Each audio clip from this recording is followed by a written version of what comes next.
in the quiet, rain-washed town of Hollows, and where the street scrolled like old parchment and the grocery store bramble. And Crumb had stood since the 1920s, with its creaking wooden floors and shelves stacked high with tins of sardines and jars of pickled beets. There lived a woman named Clara Poole, a librarian with a fondness for cardigans and a life so orderly it could be measured in teaspoons and library due dates. She lived alone in a cottage with ivy climbing the chimney, kept her books alphabetized by author and continent, and every Thursday without fail, she visited Bramble and Crumb with the same faded notepad in hand, its pages filled with her neat, looping script: milk, oatmeal, tea bags, cat food, batteries, flour.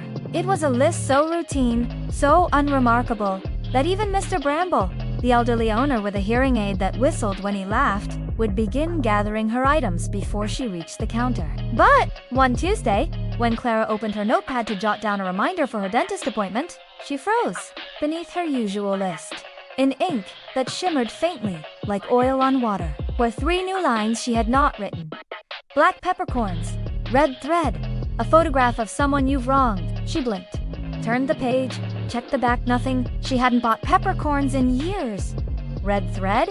She didn't sew, and the last item her breath caught. She stared at it as if it might vanish, but it didn't. The next day, she returned to the store, determined to ignore it. But when she opened the notepad at the checkout, the list had changed again. A lock of hair tied with silk, a candle unlit, a name spoken in the dark.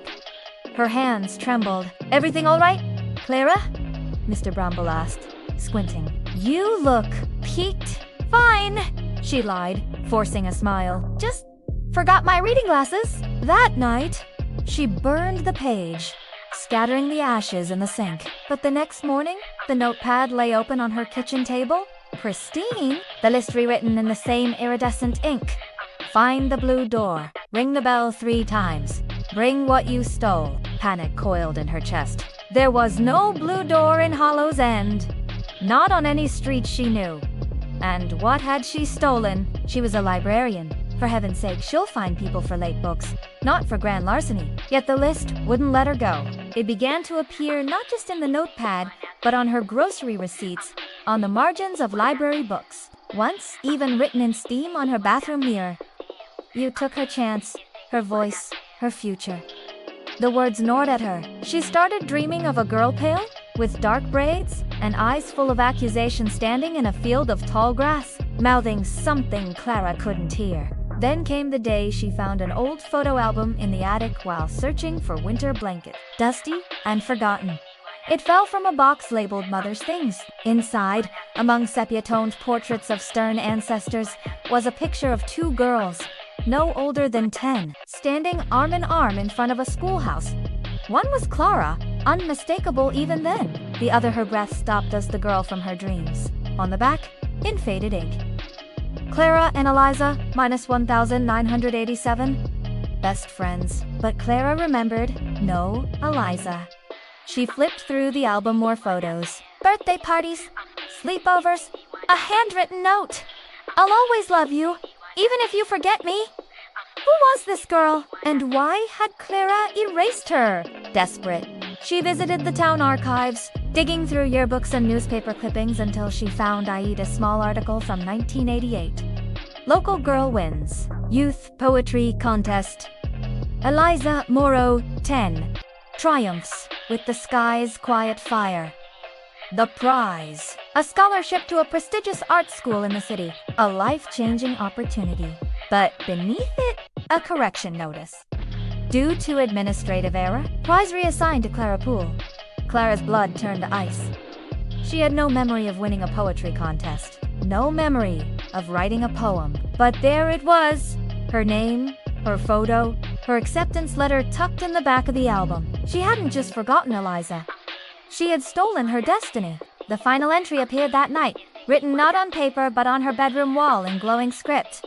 The blue door is memory. The candle is regret.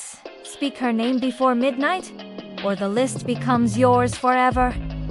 Clara didn't hesitate. She drove to the edge of town, to the abandoned schoolhouse from the photo, now half swallowed by ivy and time. And there, Beneath a tangle of vines was a door painted blue, peeling but intact. Her heart hammered. She rang the rusted bell once, twice. On the third chime, the wind stilled. The door creaked open. Inside, the room was empty except for a single candle on a desk, unlit. Clara reached into her pocket and pulled out a scrap of paper, her old contest submission, which she had never written. She knelt, lit the candle with shaking hands, and whispered into the flame. Eliza Morrow, I'm sorry. I stole your voice. I stole your life. I remember you now. The flame flared blue. The walls trembled, and from the shadows, a soft voice answered. I know. The twist was not that the list was haunted, but that it was hers, a fragment of her own mind, split by guilt and buried by time. The notepad wasn't magical. It was a psychological bridge, created by her subconscious to force a reckoning. The blue door was the threshold of memory. The candle was her conscience.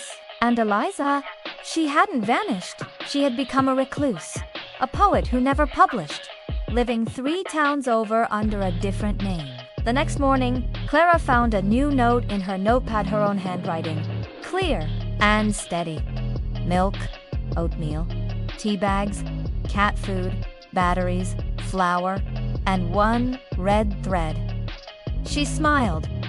She bought all of it. And then, on her way home, she stopped at the post office and mailed a package to Eliza Morrow containing the old photo, the newspaper clipping, and a single red thread tied in a bow.